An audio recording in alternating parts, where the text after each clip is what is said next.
help me reach 1,000 subscribers. Please like the video and share your thoughts on the video. Your feedback helps make the contents better. Now let's get to the story. I sat in my car, gripping the steering wheel so hard my knuckles turned white, watching my wife Sarah walk toward that upscale Italian restaurant downtown. The streetlights caught the outline of her body through that sheer black dress, and I mean through it. No bra, no underwear, nothing. Just skin and fabric so thin you could practically read a newspaper through it. She'd called it elegant and sophisticated when she left our house 20 minutes ago. I'd call it something else entirely, but I'm trying to keep this civil. For now. My name is Marcus Chen. I am 34 years old, and up until about 6 months ago, I thought I had a pretty decent life. I work as a senior software engineer at a mid-sized tech company, pulling in a comfortable 6-figure salary. Nothing crazy, but enough to afford our 3-bedroom house in a nice suburb of Portland, Oregon, with the white picket fence and everything. I'm the guy who does meal prep on Sundays, remembers to take out the trash on Wednesdays, and actually reads the instruction manuals before assembling furniture. Boring? Maybe. Reliable? Absolutely. The kind of husband who thought doing everything right meant everything would be right. Sarah and I met 7 years ago at a mutual friend's wedding. She was the maid of honor, I was a groomsman, and we bonded over how terrible the DJ was and how drunk the groom's uncle got. She had this laugh that made her whole face light up. And she was sharp, really sharp. Worked in marketing at a pharmaceutical company. Always had these clever insights about branding and consumer behavior.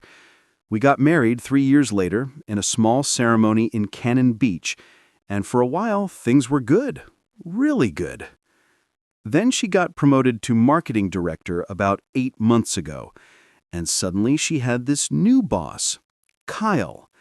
Even his name sounds like the kind of guy who wears too much cologne and calls women sweetheart in professional settings. Kyle Johnson, Vice President of Marketing, 38 years old, divorced twice, drives a Tesla that he definitely leases, and apparently throws business dinners that require his married female employees to dress like they're auditioning for a nightclub. The changes started small. Sarah began staying late at the office. Big campaign launch, she'd say. Then came the weekend strategy sessions and the business trips that seemed to multiply like rabbits. But tonight was the grand finale of whatever sick game had been playing out. Kyle invited me as an accompanying guest to a business meeting at Marcello's. He thought having me there would add value to the conversation. At 8 o'clock at night on a Friday, I asked, watching her spray perfume, the expensive kind she usually saved for our anniversary, on her neck and wrists.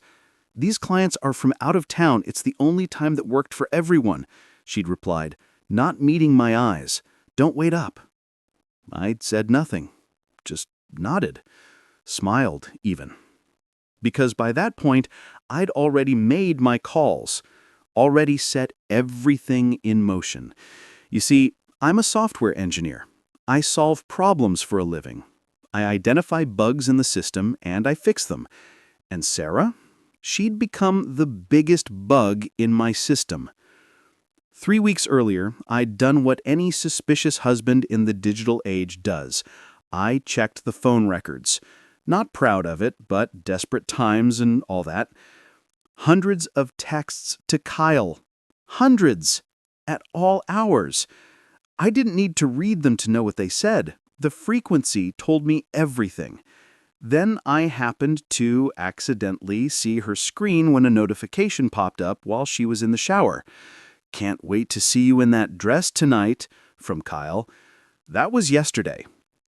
So I'd called her father. Richard Montgomery is 62 years old, a retired Marine Corps colonel who now runs a small construction business. He's the kind of man who irons his jeans, says sir and ma'am to everyone, and has very specific ideas about honor, loyalty, and what his daughter should and shouldn't be doing with her life. Sarah had always been a daddy's girl, and even though she'd sometimes roll her eyes at his old-fashioned values, she craved his approval more than anything in the world. "Richard," I'd said when I called him earlier that afternoon, "I need to talk to you about something. It's about Sarah." "What's wrong?" The concern in his voice was immediate. "I think she might be having an affair with her boss. She's meeting him tonight at Marcello's on River Street, dressed inappropriately, claiming it's a business dinner. I didn't want to believe it, but I think you should see for yourself." The silence on the other end lasted about 5 seconds. Then, "What time?" 8 o'clock. I'll text you the address." "I'll be there," he'd said, and hung up. Now, sitting in my car across the street from Marcello's, I watched Sarah disappear inside. I waited exactly 10 minutes before I sent the text to Richard. She just went in, table near the back window. His response was immediate. "On my way." I got out of my car and walked to a coffee shop next door that had a perfect view of Marcello's through its large windows. I ordered an overpriced latte I had no intention of drinking and sat down where I could watch the show. Through the restaurant's windows, I could see Sarah at a table with Kyle. And yes, there were 2 other people there, a middle-aged couple I didn't recognize, probably the important clients. But the way Kyle's hand rested on the back of Sarah's chair, the way she leaned toward him when she laughed, the way that dress left absolutely nothing to the imagination. This wasn't business. This was a man showing off his conquest. Kyle looked exactly like I'd imagined. Slicked back hair, expensive suit that probably cost more than my car payment, and that smile. The kind of smile that belongs to men who've never faced real consequences for anything in their lives. He was pouring wine for Sarah, their fingers touching as he handed her the glass. The clients seemed oblivious, engaged in their own conversation. My phone buzzed. "Richard, parking now." I watched as a silver F-150 pulled up outside Marcello's. Richard got out, and even from this distance, I could see he was dressed in his serious business attire, dark slacks, button-up shirt, his old Marine Corps jacket. The man meant business. He walked into the restaurant with the kind of purposeful stride that makes people unconsciously move out of the way. I couldn't hear anything from the coffee shop, but I had a front-row seat to the visual spectacular about to unfold. I saw the exact moment Richard spotted Sarah's table. His posture stiffened. Then he started walking toward them, weaving between tables with military precision. Sarah had her back partially to the entrance, so she didn't see him coming. But Kyle did. I watched Kyle's expression shift from smug confidence to confusion to something like alarm in the span of about 3 seconds. Sarah must have noticed Kyle's face because she turned around. The coffee cup I was holding nearly slipped from my hand when I saw her expression. She went pale, and I mean actually pale, like someone had physically drained the color from her face. Her mouth opened, but nothing came out. The wine glass in her hand started to shake. Richard reached the table. Even through the windows, I could see him speaking loudly. Other diners were starting to turn and stare. The important clients looked confused and uncomfortable. Kyle started to stand up, probably to try some smooth-talking explanation, but Richard pointed at him, just pointed, one finger, and Kyle sat back down like he'd been pushed. Then Richard turned his attention to Sarah. I couldn't read lips, but I didn't need to. His hands were gesturing at her dress, his face was red, and Sarah had tears streaming down her face. She was trying to explain something, her hands moving frantically, but Richard wasn't having it. He kept talking, and with each word, Sarah seemed to shrink further into her chair. The other diners were fully watching now. Some had their phones out. In the age of social media, nothing stays private. Sarah's public humiliation was being documented in real time by strangers who probably thought they were witnessing some kind of reality TV drama. Kyle tried to intervene. Big mistake. Richard turned to him, and even though I couldn't hear the words, I could see Kyle physically recoil. Richard leaned in close, said something that made Kyle's face go red, then turn white. Whatever he said, it worked. Kyle didn't say another word. The clients, those poor, awkward clients, had started gathering their things. They clearly wanted no part of whatever family drama they'd stumbled into. The woman actually put her hand on Sarah's shoulder, some gesture of comfort, I guess, before they quickly made their exit. Richard wasn't done. He pulled out his phone, made a call, and I wondered who he was calling until I saw the restaurant manager approach the table. Richard spoke to him briefly, gesturing at Sarah's dress. The manager nodded, looking extremely uncomfortable, then walked away and returned with what looked like a large coat from the restaurant's Lost and Found. Richard took it and draped it over Sarah's shoulders, covering that sheer disaster she'd called a dress. Then he took her arm, not roughly, but firmly, and started walking her toward the exit. Kyle started to get up, but Richard said something over his shoulder that made him sit back down immediately. I quickly left the coffee shop and got back in my car, starting the engine but keeping my eyes on the restaurant entrance. Sarah and Richard emerged onto the sidewalk. She was crying openly now, the coat wrapped around her, looking absolutely devastated. Richard was still talking, his expression a mix of anger and disappointment that only a father can deliver. They stood there for a few minutes, Richard's voice carrying across the street, though I still couldn't make out the words. Then Sarah nodded, wiping her face with her hands, and Richard walked her to his truck. She got in the passenger seat, and they drove off. I sat there for a moment, letting it all sink in. My phone buzzed with a text from Richard. "Taking her to our house. You and I need to talk tomorrow. 10 a.m. I texted back, "I'll be there." Then I drove home to our empty house. I poured myself a whiskey, something I rarely did, and sat on the couch in the dark. The thing about revenge is that it's supposed to feel good, right? That's what all the movies and TV shows tell you. The wronged party gets their payback, music swells, credits roll, everyone feels satisfied. But sitting there in the silence, I just felt tired and sad and weirdly empty. Because yeah, I'd exposed Sarah's affair in the most humiliating way possible. I'd used her relationship with her father as a weapon, knowing exactly how much his disappointment would destroy her. I turned what was supposed to be her romantic evening with Kyle into a public spectacle that would probably end up on someone's TikTok by morning. But none of that changed the fact that my marriage was over. None of that would give me back the last 6 months of lies and late nights and wondering if I was crazy for being suspicious. None of that would erase the image of my wife dressed like that for another man. I finished my whiskey and went upstairs to our bedroom. I started pulling clothes out of the closet, my clothes, and packing them into a duffel bag. I didn't have a plan yet, but I knew I couldn't sleep in that bed tonight. Probably not ever again. My phone rang. Sarah. I stared at her name on the screen for a long moment before answering. "Marcus?" Her voice was wrecked, hoarse from crying. "Marcus, please, I can explain." "Can you?" I interrupted, keeping my voice calm. "Can you explain the sheer dress, the inappropriate dinner, the months of lying? Please, Sarah, I'm dying to hear the explanation that makes any of this okay."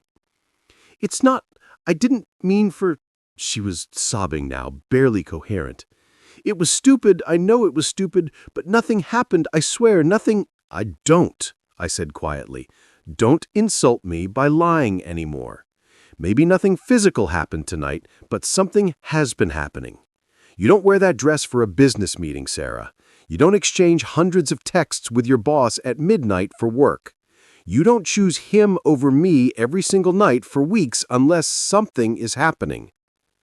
"I'm sorry," she whispered. "God, Marcus, I'm so sorry. I got caught up in the attention, in feeling wanted and exciting, and I was so stupid." "Yeah?" I agreed. "And you know what the worst part is? I gave you everything. I was loyal, I was supportive, I worked my ass off so we could have a good life, and it wasn't enough. I wasn't enough. "That's not true," she said desperately. "You are enough. You're more than enough. This wasn't about you. It was about me being selfish and making terrible choices." "Well, your terrible choices have consequences." I called her father because I knew exactly what would happen. I knew he'd show up. I knew he'd humiliate you in front of Kyle and those clients and everyone in that restaurant. I wanted you to feel exposed and ashamed because that's how you've made me feel for months. The line went quiet, except for her crying. "I'm packing my stuff. I'll stay at a hotel tonight. Tomorrow I'm calling a divorce lawyer. You can have the house. I don't want it anymore. It's tainted now." "Please don't do," she begged. "Please, we can work through this. I'll quit my job. I'll do whatever it takes." "I don't want you to do whatever it takes," I said, surprised by how calm I sounded. "I want to be with someone who doesn't need to be caught and humiliated by her father to remember she's married. I want to be with someone who doesn't need threats of divorce to act like my wife. I deserve better than this, Sarah. I deserve better than you." I hung up before she could respond, blocked her number, picked up my bag, and walked out of the house without looking back. The next morning, I met Richard at his house at exactly 10 a.m. His wife, Patricia, answered the door, her eyes red like she'd been crying. She hugged me without saying anything, then pointed me toward Richard's office. He was sitting behind his desk, looking about 10 years older than he had the day before. "Marcus, sit." I sat. "Sarah told me everything," he said heavily. "The texts, the late nights, the whole thing with that piece of work, Kyle.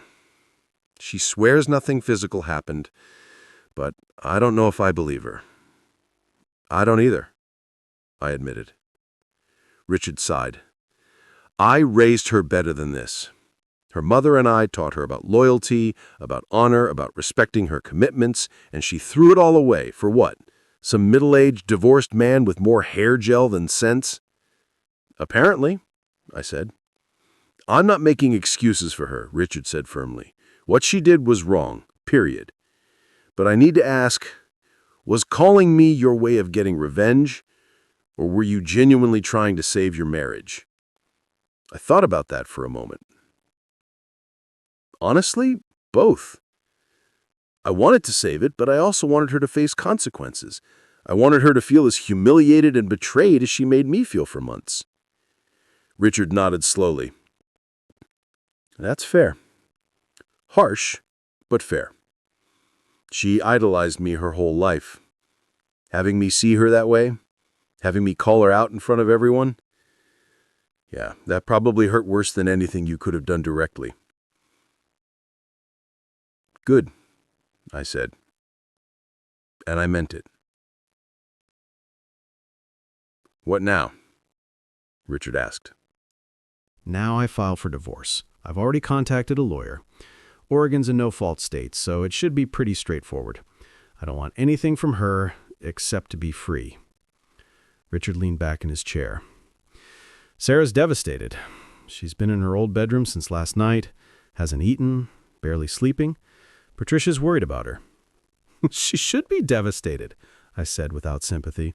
She destroyed our marriage. She chose to do this. Actions have consequences. They do, Richard agreed. And for what it's worth, Marcus, I'm on your side here. What she did was unforgivable. If you want to divorce her, I'll support that decision. Hell, I'll even recommend my lawyer. I stood up. I appreciate that, Richard. I really do. And I'm sorry I dragged you into this mess. You didn't drag me anywhere, he said, standing to shake my hand. Sarah did this to herself. You just made sure she couldn't hide from it anymore. 3 months later, the divorce was finalized. Sarah had tried to reach out multiple times, through mutual friends, through Patricia, even through my sister, but I never responded. There was nothing left to say. She moved back in with her parents temporarily, quit her job at the pharmaceutical company, whether voluntarily or because Kyle got fired when HR investigated their relationship, I don't know and don't care, and from what I heard through the grapevine was attending therapy. I sold the house and moved into a smaller place closer to downtown Portland. Started going to the gym regularly, reconnected with friends I'd neglected, even went on a few dates. Nothing serious yet, but I was starting to remember what it felt like to be valued, to be someone's first choice instead of their convenient backup plan. The video from Marcello's never did make it to TikTok, thankfully. Turns out Richard had been even more thorough than I'd realized. He'd spoken to several of the diners with phones out and strongly encouraged them to delete anything they'd recorded. Some benefits of being an intimidating ex-Marine. Did I feel guilty about how it all went down? Sometimes. Late at night, when I couldn't sleep, I'd wonder if I should have just confronted Sarah directly, given her a chance to come clean on her own terms. But then I'd remember that sheer dress, that lipstick, that perfume, all for another man, and the guilt would fade. She had months to come clean, months to choose me. She never did. The thing about revenge is that it actually doesn't fix anything. It doesn't heal the hurt or undo the betrayal, but it does provide closure. It draws a clear line in the sand and says, this far, no further. I will not be disrespected. I will not be taken for granted. I matter. And sometimes that's enough. My name is Marcus Chen. I am 34 years old, and I'm starting over. The woman I thought I'd spend my life with is gone, replaced by a stranger in a sheer dress who chose excitement over loyalty. But I'm still here, still standing, still worth more than someone's secret Friday night shame. And that's its own kind of victory. Thanks for sticking with me through this story. Sometimes the hardest part isn't the betrayal itself. It's finding the strength to walk away from someone who stopped choosing you a long time ago. Drop a comment below and let me know where you're watching from. I'm curious to see how far the story reaches and whether standing up for yourself like this resonates with people from different parts of the world. Your location might just show up in the next story. And hey, if you think someone needs to hear this, that they deserve better, that loyalty matters, that self-respect isn't negotiable, share this video with them. Sometimes we all need a reminder that we're worth more than being someone's backup plan. See you in the next one.